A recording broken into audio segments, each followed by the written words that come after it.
Astăzi, pick-up-urile arată ca niște tablete pe roți, dar există o linie de fier care detestă senzorii. Aceste 15 legende nu au fost concepute în birouri de marketing, ci au fost create pentru a supraviețui deceniilor de tratamente sistematice, fără nicio plângere. În timp ce camioanele din 2026 sunt blocate de o defecțiune software, aceste mașini de război continuă să cucerească noroiul și deșertul cu forță brută pură analogică. Uită de luxul fragil. Astăzi dezgropăm oțelul care nu știe să moară. Să începem!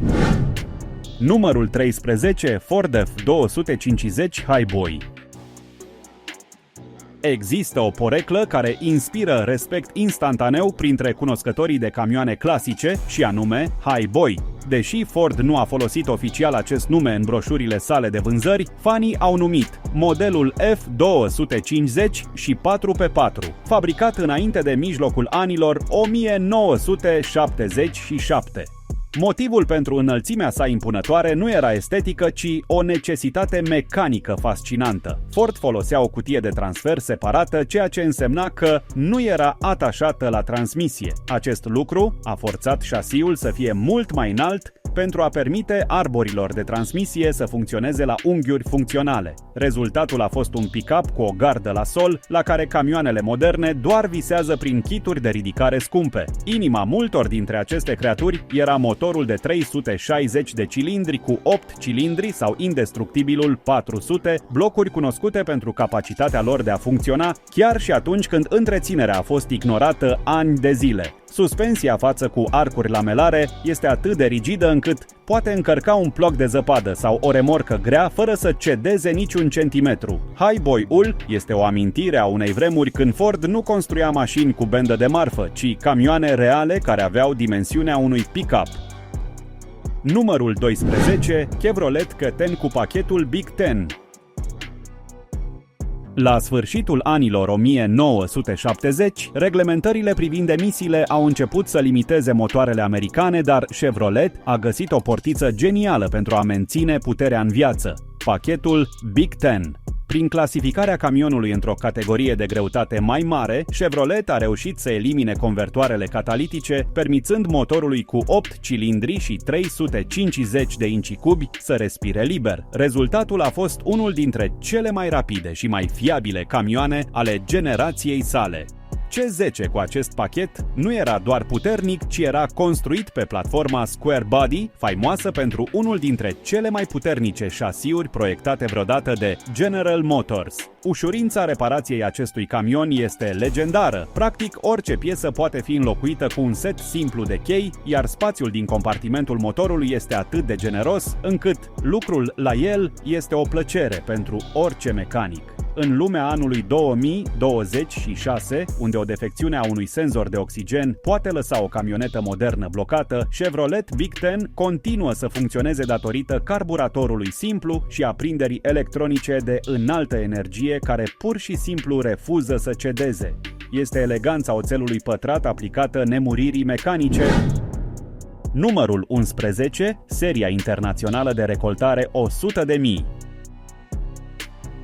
Pentru a înțelege ce înseamnă cu adevărat cuvântul indestructibil, trebuie să te uiți la mărcile care au construit inițial tractoare și utilaje agricole. International Harvester și-a folosit toată experiența din domeniu pentru a crea seria 1000 până la 100, o camionetă care se simte mai degrabă ca un tank decât cu un vehicul de pasageri. Fiecare componentă a acestui camion este supradimensionată, de la balamalele ușilor care păreau scoase dintr-un seif, până la motoarele în linie cu 6 cilindri proiectate să funcționeze la capacitate maximă pe parcursul zilelor de 18 ore fără pauză. Motorul Comet de la International este o turnare grea care prioritizează longevitatea extremă în detrimentul oricărui alt indicator. Nu sunt materiale plastice pe bord, nici covoare delicate, doar metal, cauciuc și promisiunea că aparatul va porni în fiecare dimineață, indiferent dacă temperatura este sub zero sau dacă aerul este saturat de praf. Seria 1100 este cea uitată a pick-up-urilor clasice, dar pentru cei care au avut norocul să conducă unul, știu că este etalonul cu care trebuie măsurată durabilitatea. Este un instrument pur care umilește femeile moderne pentru onestitatea lor structurală și lipsa lor absolută de respect față de superficialitate. Numărul 10. Mazda B, seria 1800 La sfârșitul anilor 70, în timp ce brandurile americane se chinuiau să-și adapteze motoarele uriașe la noile realități ale consumului de combustibil, din Japonia a venit o propunere care avea să schimbe pentru totdeauna percepția asupra ceea ce poate realiza un camion compact. Mazda B-Series 1800 este exemplul perfect că durabilitatea nu se măsoară întotdeauna în tone de fontă, ci în precizia inginerească. Această mică camionetă a prezentat lumii motorul cu 4 cilindri și 1800 de centimetri cubi, cunoscută sub numele de blocul VC, o bijuterie a mecanicii care părea proiectată să nu moară niciodată. Spre deosebire de pick-up-urile de astăzi care își ascund componentele sub straturi de plastic injectat, în seria Mazda B, totul era onestitate mecanică. Șasiul în formă de scară, deși mic, era realizat din oțel cu rezistență mare care îi permitea să suporte greutăți ce sfidau logica vizuală. Mulți fermieri și mici oameni de afaceri ai vremii au descoperit că aceste camioane puteau fi avariate ani de zile pe drumuri de pământ și noroi, fără ca motorul să dea semne de oboseală. Cel mai impresionant lucru la acest model este sistemul său de răcire supradimensionat, care permitea motorului mic să funcționeze la turații mari sub sarcini grele, fără a ajunge vreodată la punctul de fierbere. Pe piața actuală din 2026 este obișnuit să vezi aceste unități încă în funcțiune în zonele rurale din America Latină și Asia, cu sute de mii de mile pe odometru și menținând compresia originală. Este umilitor pentru pick-up-urile moderne, care au nevoie de electronică complexă pentru a gestiona căldura, pe când Mazda a făcut asta cu un ventilator mecanic de ambreiaj și un radiator simplu, dar infailibil, din cupru. Numărul 9. Ford F-100 cu motorul 306 în linie. Dacă ar trebui să alegem un singur motor care să reprezinte coloana vertebrală a industriei muncii din Statele Unite în anii 70, acela ar fi, fără îndoială, motorul Ford cu 6 cilindri în linie de 300 de inci cubi. Când acest motor a fost instalat în Ford F, camionul a devenit automat o unealtă de grad industrial. Acest motor este adesea menționat de mecanicii veterani drept cel mai bun motor construit vreodată de Ford, chiar peste faimosul său motor cu 8 cilindri. Motivul este simplu, designul său este de o simplitate absolută. Fiind un motor în linie cu 6 cilindri, este echilibrat natural, ceea ce reduce drastic vibrațiile și uzura internă. Folosește roți dințate de distribuție în loc de lanțuri sau curele, eliminând unul dintre cele mai frecvente puncte de defectare din orice vehicul. Ford F-100 din această perioadă era o mașină proiectată să fie reparată în mijlocul unui câmp agricol cu unelte de bază. Nu existau senzori de poziție al arborelui cotit sau unități de control ale motorului care să poată ceda din cauza umidității. În timp ce o camionetă din 2026 poate fi imobilizată de o eroare software, F100 cu motorul 300 va continua să meargă înainte atâta timp cât are benzină, aer și scânteie. Cuplul generat de acest motor la turații joase este atât de constant, încât se simte mai degrabă ca un tractor decât ca un camion de stradă. Este definiția fiabilității mecanice pure, înfășurată într-un corp gros de oțel care s-a dovedit a rezista mult mai bine la rugină decât succesorii săi din anii 1990. Numărul 8. Datsun 1200 de pick-up.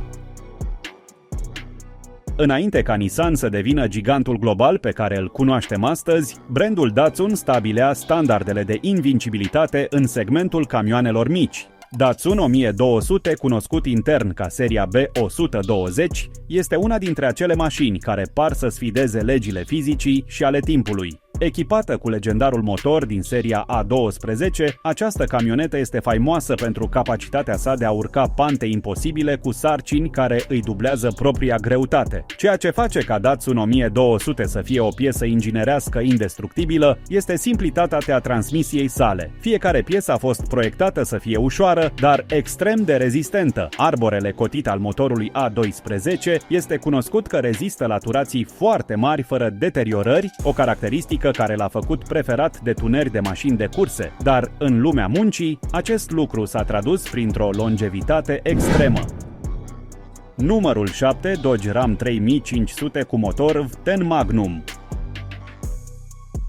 La începutul anilor 1990, războiul pentru dominația cuplului pe piața americană a luat o turnură neașteptată. În timp ce majoritatea producătorilor se concentrau pe perfecționarea motoarelor diesel, Chrysler a decis să lanseze o ofensivă folosind forța brută a benzinei. Astfel s-a născut motorul Viten Magnum, de 8000 de centimetri cubii. Acest bloc nu era pur și simplu o locomotivă de pasageri modificată. Era o piesă de inginerie grea concepută special pentru a tracta orice era necesar. Cu 10 cilindri aranjați la un unghi de 90 de grade și o construcție complet din fontă, motorul Magnum era un răspuns direct pentru cei care aveau nevoie de puterea unui camion mare într-o camionetă de zi cu zi. Spre deosebire de motorul Viper ului, care folosea aluminiu pentru a reduce greutatea, Veten al Ram 3500 a prioritizat rezistența termică și stabilitatea structurală. Era un motor capabil să genereze 450 de livre picior de cuplu aproape din momentul în care eliberezi pedala de frână. Această configurație mecanică este considerată una dintre cele mai ciudate și robuste, deoarece elimina complexitatea sistemelor turbo ale motoarelor diesel ale vremii, bazându-se doar pe capacitatea lor uriașă pentru a face munca murdară. Ram 3500 cu acest motor este unul dintre puținele boghiuri care se pot lăuda cu o filozofie de suprainginerie totală, în care fiecare componentă a trenului de rulare era supradimensionată pentru a asigura că, în condiții extreme de încărcare, motorul nu va funcționa niciodată la limita capacității sale fizice.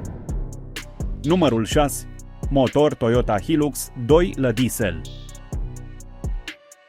Dacă există un vehicul care a definit conceptul de invincibilitate în toate colțurile planetei în anii 80, acela este Toyota Hilux, echipat cu motorul de 2 litroi. Acest motor diesel cu 4 cilindri și 2000 de centimetri cubi este motivul pentru care Toyota domină cele mai ostile piețe din lume. Ceea ce face această configurație atât de specială este independența sa totală față de electronică. Motorul de 2 litri folosește o pompă mecanică de injecție care permite vehiculului să continue să funcționeze chiar dacă sistemul electric suferă o prăbușire totală. În anii 1980, această camionetă a devenit unealta preferată în zonele de conflict, expedițiile polare și lucrările miniere la scară largă. Robustețea sa constă într-un design al camerei de combustie-precombustie care, deși nu este cel mai eficient din punct de vedere al vitezei, este extrem de tolerant la combustibil de calitate slabă sau contaminați. Șasiul acestei generații de Hilux a fost întărit cu traverse suplimentare, creând o platformă rigidă ce putea rezista decenii de torsiune pe teren accidentat, fără crăpături structurale. Este pick-up-ul care a demonstrat că adevărata fiabilitate nu se găsește în puterea maximă, ci în capacitatea de a porni în fiecare dimineață în orice condiții meteo, devenind standardul de aur al ingineriei japoneze pentru lucrări grele. Numărul 5. Chevrolet Silverado C30 cu 450 și 4 de motor Big Block. În anii 80, Chevrolet Silverado C30 a reprezentat apogeul efortului american aplicat la încărcare. În centrul acestei creaturi se afla legendarul motor de 7400 de centimetri cubi, cunoscut mai bine sub numele de 450 și 4 Big Block. Această configurație mecanică este renumită pentru capacitatea sa de a menține o viteză constantă, indiferent de panta sau greutatea remorcii. Blocul motorului este atât de masiv încât acționează ca un radiator natural, permițând zile lungi de lucru fără oboseală. Ceea ce face ca modelul C, vechi de 30 de ani, să fie robust, este suspensia spate cu 2 roți care distribuie încărcătura într-un mod la care pick-up-urile moderne cu o singură roată pot doar visa. Puntea spate era o unitate Dana 70-70, o bucată de fier atât de grea și rezistentă încât este practic imposibil de rupt în utilizarea normală. Această doză a fost ultima dintr-o linie în care metalul era protagonistul absolut. De la barele de protecție din oțel cromat până la grosimea pereților blocului motor, totul în C30 a fost construit pentru a rezista 50 de ani. Este o mașină care întruchipează epoca în care succesul unei pick-up-uri era măsurat prin cantitatea de materiale nobile folosite în construcție, nu prin eficiența aerodinamică. Numărul 4. Jeep Comanche cu motor de 4,06 în linie. Jeep Comanche este una dintre cele mai fascinante și robuste pick-up-uri ale sfârșitului anilor 80 datorită structurii sale unice și motorului său legendar. În timp ce majoritatea camioanelor folosesc un șasiu tradițional cu scară, Comanche folosea un design hibrid numit Uniframe, care combina rigiditatea unui monococ în cabină cu un subșasiu din oțel pentru benul de marfă. Dar adevăratul secret al longevității sale este motorul în linie cu 6 cilindri de 4000 de centimetri cubi, proiectat inițial de AMC. Acest motor este considerat pe scară largă de entuziaști drept unul dintre cele mai bune modele cu 6 cilindri din istorie. Arhitectura sa internă este atât de robustă, încât este obișnuit să găsești unități cu peste 500.000 de kilometri care nu au fost niciodată deschise pentru reparații majore. Livrarea cuplului este liniară și previzibilă, ideală pentru manevre off-road, unde precizia este mai importantă decât viteza maximă. Comanche nu era doar o doză capabilă, dar configurația sa mecanică permitea o ușurință uimitoare de întreținere cu toate componentele critice la îndemână. Camionul a demonstrat că Jeep poate transforma toată experiența sa în vehicule militare și de recunoaștere sub forma unei camionete compacte, creând un vehicul care astăzi este căutat ca o relicvă a forței mecanice pure. Numărul 3. Ford F-250 Highboy.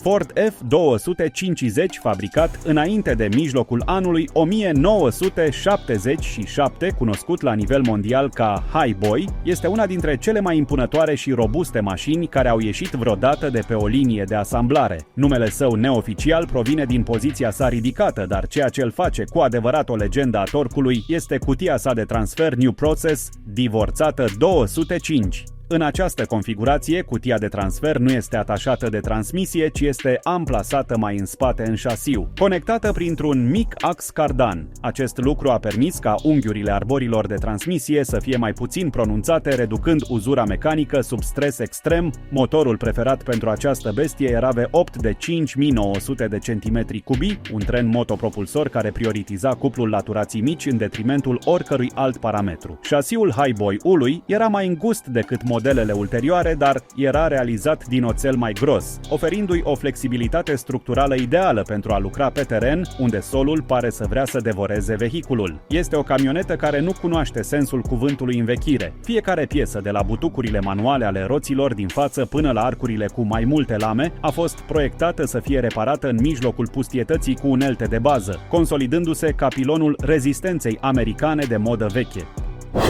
Numărul 2. Chevrolet CK 3500 cu motor diesel Detroit 6,5. Intrând pe teritoriul greilor, Chevrolet CK cu două roți de 3500, echipat cu motorul Detroit diesel de 6500 de centimetri cubi, reprezintă epoca de aur a tracțiunii. Deși suntem obișnuiți astăzi cu motoarele diesel silențioase, Detroit diesel din această generație a fost o orchestră de alamă și forță brută. Această configurație mecanică este ciudată deoarece, spre deosebire de motoarele moderne care se bazează pe senzori electronici pentru fiecare explozie, acest bloc folosea o injecție mecanică robustă care îl făcea imun la interferențe minore sau defecțiuni electrice. Cu un turbocompresor proiectat să ofere o curbă de putere plată, CK 3500 putea tracta tone de utilaje agricole sau utilaje grele, fără ca temperatura lichidului de răcire să se miște nici măcar 1 milimetru.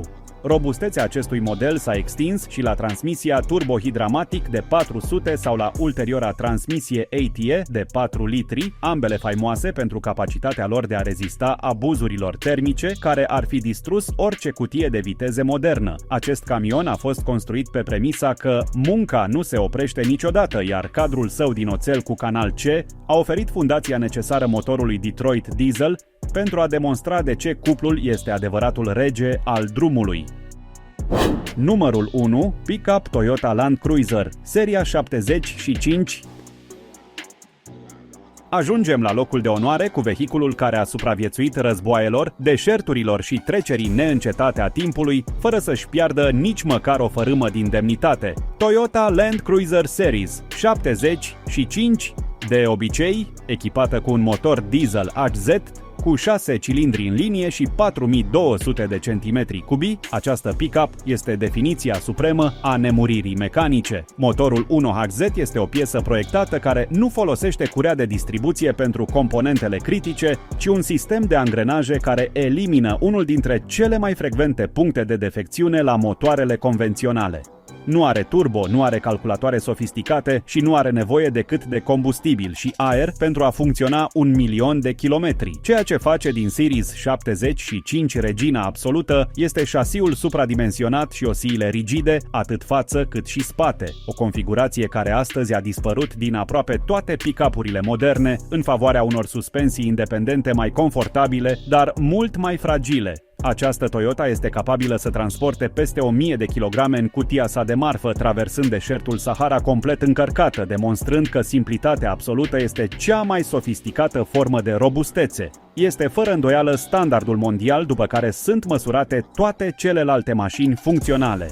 Istoria automobilelor ne-a învățat că progresul nu se măsoară întotdeauna în ecrane sau putere teoretică. Pick-up-urile pe care le-am vizitat reprezintă o perioadă în care inginerii aveau libertatea să construiască vehicule menite să reziste mai mult decât proprii proprietari. Aceste mașini de fier și cuplu au fost proiectate să înfrunte realitatea fără filtre, să funcționeze în noroi, sub soarele arzător și în cele mai precare condiții imaginabile. Privind înapoi, este clar că robustețea nu este o caracteristică suplimentară, ci o filozofie de design care pune funcționalitatea mai presus de estetică. Aceste legende ale cuplului nu doar transportau marfă, au transportat vise, au construit națiuni și au demonstrat că atunci când metalul întâlnește ingineria potrivită, rezultatul este o unealtă care refuză să moară. Într-o lume care pare să se îndrepte spre de unică folosință, aceste fortărețe pe roți rămân o amintire că adevărata calitate este ceea ce se demonstrează de-a lungul decadelor, milă după milă, până când devine parte a istoriei însăși.